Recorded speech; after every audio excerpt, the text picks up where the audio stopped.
Okay, hope you can hear me okay, because it's quite noisy in here. This is the mixing room.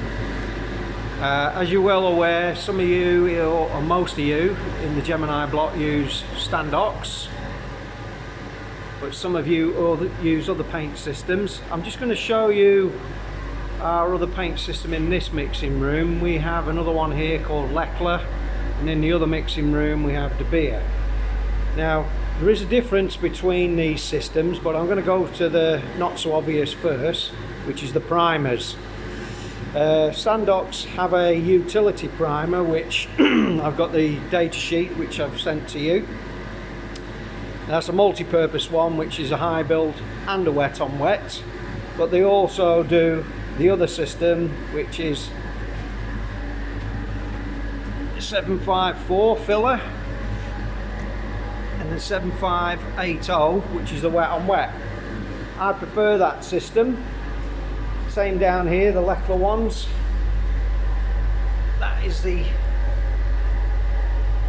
310 302, which is the wet on wet, and the 606 here is the high build. They come in all three colours. You can get them black, white or grey, which you've seen on the data sheets which I've sent.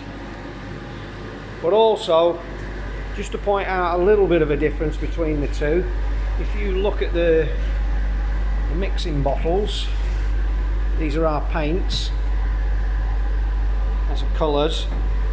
These are a shake and pour. You just loosen the nozzle and you squirt the colour into your pot, obviously, whereas the Standox one uses a paddle system. You obviously must stir the paint, give it a good 10 minutes before you use it, or you mix a colour. Both use computers. There's one on this side for the Standox and one on this side for the Lekla. There is a difference between the two. They use different systems, but like I like to say to all the groups who come into the college, get used to using different systems, because it basically gives you better knowledge of how to use a paint setup.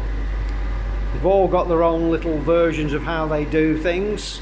They've standard versions, and they've what they call, like, I know Standox here use the extreme system, which you may use compared to the standard system. Obviously, the main difference is extreme is built for speed. The Lekla here on this side is exactly the same. Their new system is the air drying one, which basically 20 minutes and it's air dry, ready to polish.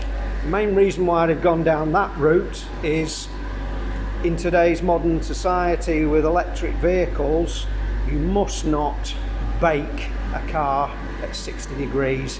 It's got to be 40 degrees because of the electrical systems.